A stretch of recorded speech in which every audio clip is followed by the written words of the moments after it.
Kaixo, jarraitzen dugu presgarako ikastaro batean guirizku izena. Oraingoan, bideo honetan, aztertuko gu galdera bat, erantzun laburreko galdera bat, non ebaluatzeko funtzio bat erabiltzen den. Galdera hau izango da, Guiriz Math taldea egindakoa, 10. Función de evaluación en respuesta corta simple, un número primo. Ikus dezagun lehenago zelan ikusten duen ikasleak, galdera hau. Bueno, hemen izenburua, función de evaluación en respuesta corta simple, un número primo. Galderak dio, introduce un número primo mayor que 50. Hemen idatzeko gu erantzun posible bat, kontuan esan hemen, galdera oso zabala da, erantzunak emoteko orduan. Erantzun zuzenak ez dira finitoak, baizik eta infinitoak. Beraz, zelan egin sistemak zuzentzeko alako ariketa.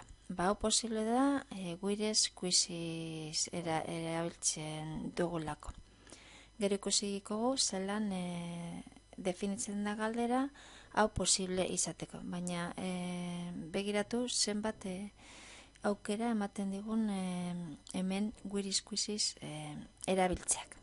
Bueno, idatzekot zenbaki bat, ipinikote apropos bat, bueno, badakit zerta dagoela, 3 multiploa delako, baina, bueno, komprobar,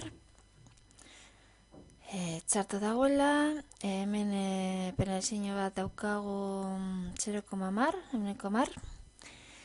Emangote, zer esaten du zein den erantzun zuzena, bueno, izango da erantzun zuzen bat, infinituak dira. Kasu honetan 53 ematen digu.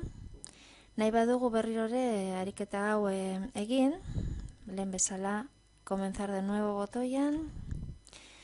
Agertzen da, kasu honetan, enuntxatu bera, gerta daiteke 50 hori aldagai esatea, bai ala ez dakigu, errepikatzeak horrekin egia zen ez dakigu zer, naiz eta aldagaia izan, gerta daiteke berrirore balio bera agertzen. Gero ikusiko gu, galdera ia zelan dagoen eginda, ia 50 hori finkoa edo aldagaia den ala ez. Ikusiko gu orain ointxe bertan zelan dagoen eginda galdera hau. Horretarako hemen algoritmoa ikusiko dugu. Honekin irekitzen dugu editorea, galdera editatzeko, editando una pregunta de respuesta corta, kategoria non dago gordeta, zein den izenburua, zer dio galderak, introduce un número primo mayor que 50, hemen ikusten dugu nola 50 finkoa dela eta ez aldagaia.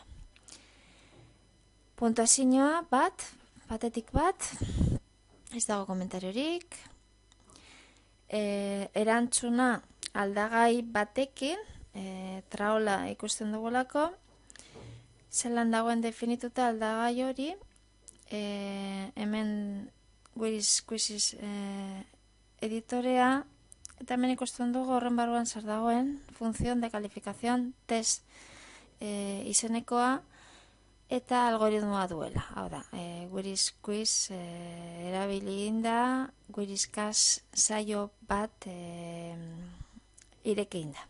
Ikusiko gu zer dagoen guirizkazen.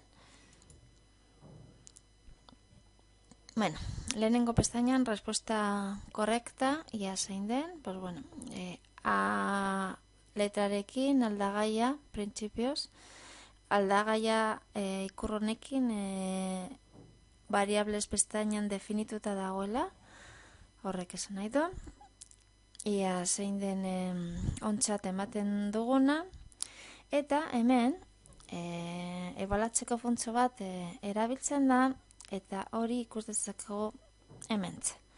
Función de calificación, test, izenekoa.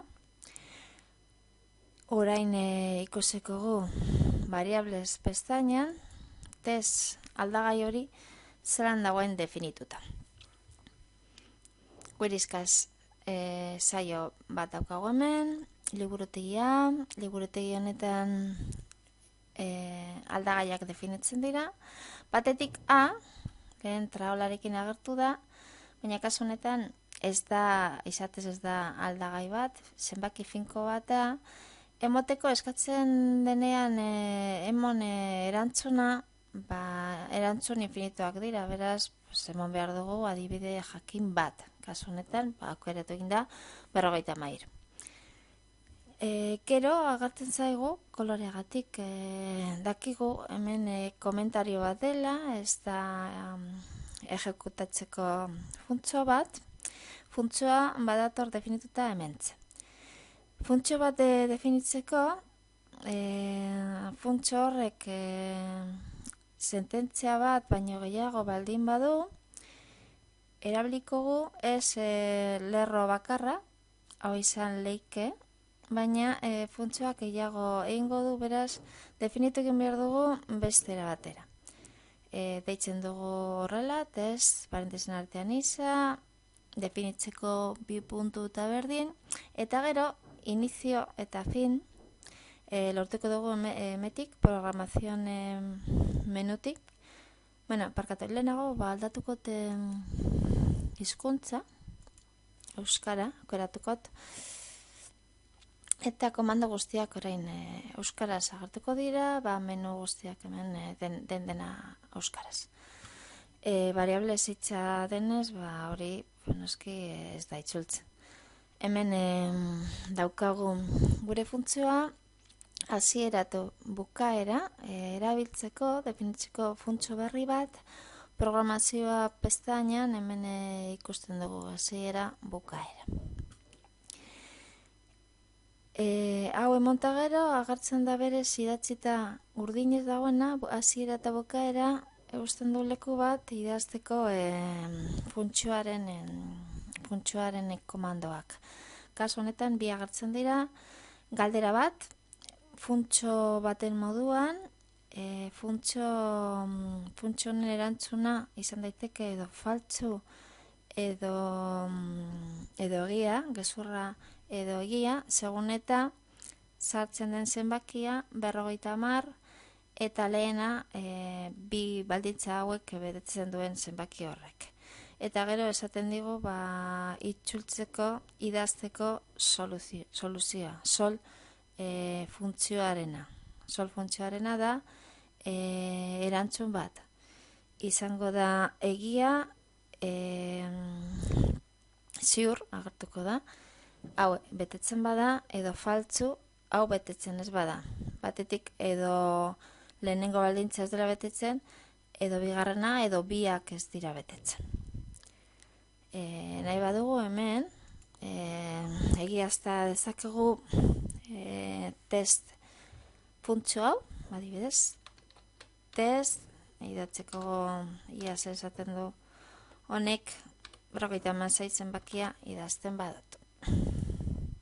Zaten da faltzu, zergatik, bada 50 baino lehenago, baina ez da zenbaki lehena. Eta horrela iaz da dezakegu nahi dugun zenbakikin. Ia funtzio hau ondo dabilen ala ez.